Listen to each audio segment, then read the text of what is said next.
Radio Arc-en-Ciel et Iris vous donnent le sourire. Voilà, pour cette matinale VIP consacrée ce matin à l'amour, eh bien, nous avons le plaisir d'accueillir dans nos studios Yolande Schwab, coach spécialisée en développement personnel et relations d'aide.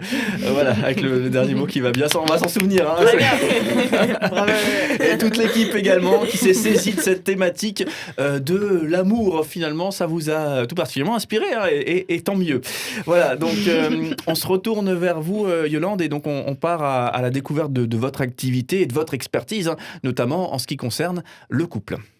Oui, alors on se disait que le développement personnel, c'est un terme dont on entend souvent parler, mais plus de tout ce qui émane de l'individu. Donc, qu'est-ce que le développement personnel du point de vue du couple ?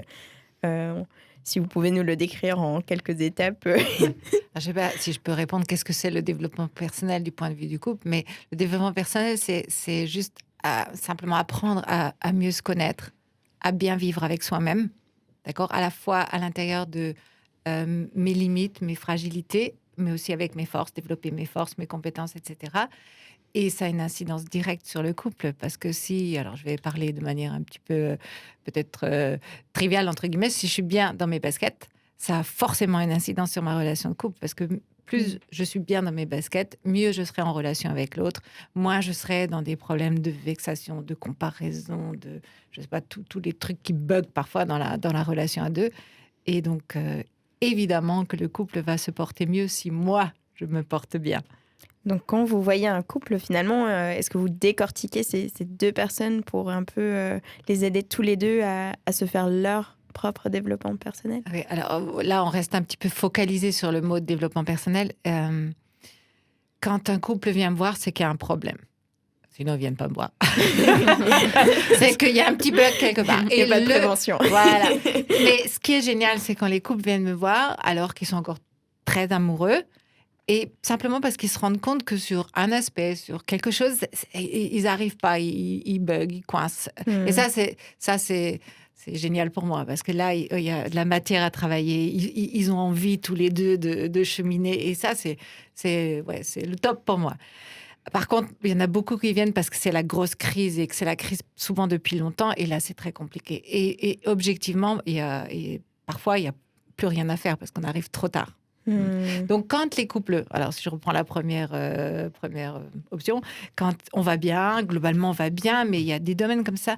Ça, c'est très intéressant parce qu'on peut essayer de décortiquer comment chacun vit les choses et voir aussi où chacun peut avancer. D'accord ? Mais il y a cet élan encore chez l'un et chez l'autre d'aller vers l'autre, de construire quelque chose parce qu'il y a un attachement fort. Donc, on a envie de tout faire pour que ça aille. Est-ce qu'il y a des phrases types que vous entendez quand un couple vient vous voir ? Alors, de façon générale ? Il nettoie jamais la table. Non, ça sort peut-être après. Ça, c'est une illustration, peut-être. Je laisse traîner ses chaussettes, moi, j'aurais dit. Voilà, mais j'ai prononcé ces mots et j'ai eu un écriteau dans ma tête qui disait « t'es lourd ». Mais non, mais c'est... Des problématiques type, on n'arrive pas à discuter. La communication reste le truc qui revient en premier. Mais oui, le problème de communication, problème sexuel, le quotidien, les enfants, les finances aussi. Souvent, il y a un peu les gros thèmes qui reviennent. On ne s'entend plus, on ne se comprend plus. C'est comme si la magie du départ, on est là Saint-Valentin demain, c'est magique, il y a des petits cœurs partout, mais la magie du départ, elle a disparu. Et comment on fait dans ce cas-là ? Est-ce que c'est grave ? Et comment est-ce que vous savez quand il n'y a plus rien à faire ? Parce que vous avez dit que des fois, vous ne pouvez pas, qu'il n'y a plus rien à faire. Est-ce qu'il y a des signes que... Alors, il peut y avoir un signe, mais pareil, c'est avec prudence. Parce que mais par exemple, quand un couple vient me voir, déjà, je les écoute je les laisse parler parce que forcément, ils ont un peu préparé à l'avance ce qu'ils veulent dire. Donc, il faut laisser Il y a les arguments de monsieur, les arguments de madame. Non, essayez de me dire juste un petit peu là où ils en sont. Si ça n'a pas déjà été fait au téléphone, éventuellement avant la prise de rendez-vous. Mais en tout cas, dans le premier rendez-vous, à un moment donné, je leur demande « Monsieur, pourquoi vous êtes tombé amoureux de madame ? Madame, pourquoi vous êtes tombé amoureux ?» Au départ, je les renvoie à la genèse de leur histoire pour pour qu'ils me disent qu'est-ce qui les a attirés. Et c'est une question difficile parfois. Et je vois là, parfois des indices, ça peut encore peut-être marcher ou pas. Si dans ce moment-là, quelque part, la manière dont ils racontent le démarrage, ils le sabotent déjà. Je ne sais pas si vous comprenez ce que je veux dire. C'est-à-dire qu'il y a plus... souvent, quand les personnes, elles en reparlent, elles ont de nouveau un petit peu des étoiles dans les yeux. Elles se rappellent avec un petit sourire, un petit peu de tendresse, même quand c'est chaud entre elles. Mais quand le discours du démarrage est je ne sais pas quel mot il faudrait que je dise, Sabordé. Je peux me dire, oula. Ça, pour moi, c'est un signe que ça va être dur. Une personne est déjà déterminée dans son idée de quitter le navire. Quoi. Voilà, et comme si, du coup, même le passé qui a été beau, à la base, il est cassé. Alors, c'est peut-être pas vrai dans l'absolu, mais pour moi, c'est un petit indice de oula. Des démarches qui vont peut-être qui va être compliqué. Alors, c'est juste un indice, c'est largement pas le seul, mais je démarre souvent avec ça pour voir. Je suis en train de me dire, mais il y a un paradoxe quand même pour un couple qui vient parce que les finances créent un conflit. Je veux dire, venir vous voir en soi, ça coûte. Je veux dire, c'est un choix. J'imagine que c'est la gestion des finances qui est problématique, pas forcément la trésorerie immédiate du couple. Ça peut être très variable. Oui, c'est vrai que si on a des vrais problèmes financiers, pas beaucoup d'argent, c'est pas forcément ces personnes-là que je vois mais c'est plutôt la gestion, les choix,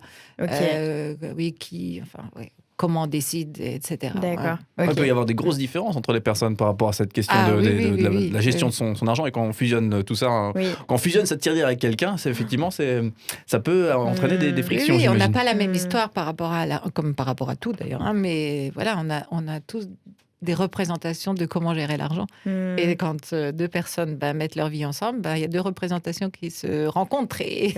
Mais l'argent, tous les domaines. Comme les chaussettes. Comme les chaussettes, par exemple.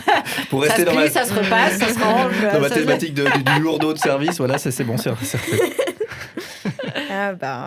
Non, mais c'est quelque chose qui m'a traversé l'esprit. Quoi, les chaussettes ou le... Non. Les finances. Oui, les finances. J'ai une question. Est-ce que ce sont plutôt les personnes plus âgées, pour pas dire vieux, mais est-ce que ce sont les jeunes de notre âge aussi qui viennent vous voir? Donc 25 ans, pour donner un petit peu le cadre. Un aperçu. Alors, au bout de 11 ans de pratique, ça a évolué. Je pense qu'au début, j'avais vraiment plutôt des couples au-dessus de la quarantaine, avec la crise du milieu de la vie. Et j'ai de plus en plus de jeunes qui viennent me voir. Et est-ce qu'il y a des... Parce que quand on est jeune, on n'a pas tout ce passé avec les 10 ou 20 ans de mariage, aussi avec les enfants et des choses comme ça. Qu'est-ce qu'il y a chez les jeunes qui coincent le plus? Alors, j'ai envie de dire, les jeunes, aujourd'hui, sont plus influencés par cette question de développement personnel, de travailler sur soi, de cheminer. Ils sont plus ouverts à la psychologie, etc. Donc, je pense qu'ils font plus facilement le pas quand il y a une difficulté, ou simplement de se dire, on prend soin de notre couple. Ça peut être plutôt, aussi dans cette démarche-là. C'est-à-dire qu'on accepte le regard de quelqu'un d'extérieur. Sur notre couple, on se voit 2-3 fois. On ne se voit pas, alors du coup, 15 fois, mais pour faire le point. Pour voir où on en est et un peu faire le point de nos points forts et quelles sont peut-être nos fragilités, nos vulnérabilités. Là où il faut être sensible et faire attention. Et puis, alors, au niveau des jeunes couples, j'ai souvent des couples qui se fréquentent depuis quelques années et qui ne savent pas s'ils doivent faire le pas du mariage ou voilà. Et ça c'est aussi, j'ai l'impression, un petit peu un phénomène nouveau. En tout cas, ces dernières années. Comme si c'était tellement compliqué, la vie à deux. Et je pense que c'est lié à ces attentes dont on parlait tout à l'heure. On a tellement d'attentes par rapport à l'autre que quelque part, oh là là, comment je peux être sûre, en fait, que l'autre va pouvoir répondre à toutes ces attentes. C'est vraiment aussi une problématique nouvelle, je pense. Ouais, on retrouve la même problématique, je trouve, chez les jeunes par rapport au métier et au choix de la profession, quoi. Où peut-être. On attend énormément de choses, mon épanouissement personnel dans ma carrière, etc. Oui, c'est ça. Ouais. Voilà, et peut-être ça rend les choix difficiles, voire impossibles, puisqu'il n'y a pas forcément la réponse qui brille et qui est toute faite, quoi. Ouais. C'est très important ce que tu dis, Cédric. Cette idée d'épanouissement personnel, c'est vraiment le saut de notre société actuelle. On veut s'épanouir dans le couple, dans le travail, partout. Et du coup, il y a une pression, presque une obligation de s'épanouir, sinon ça va pas. Oui. Merci, c'est très très très intéressant. On va faire une petite pause musicale pour déjà digérer tout ça.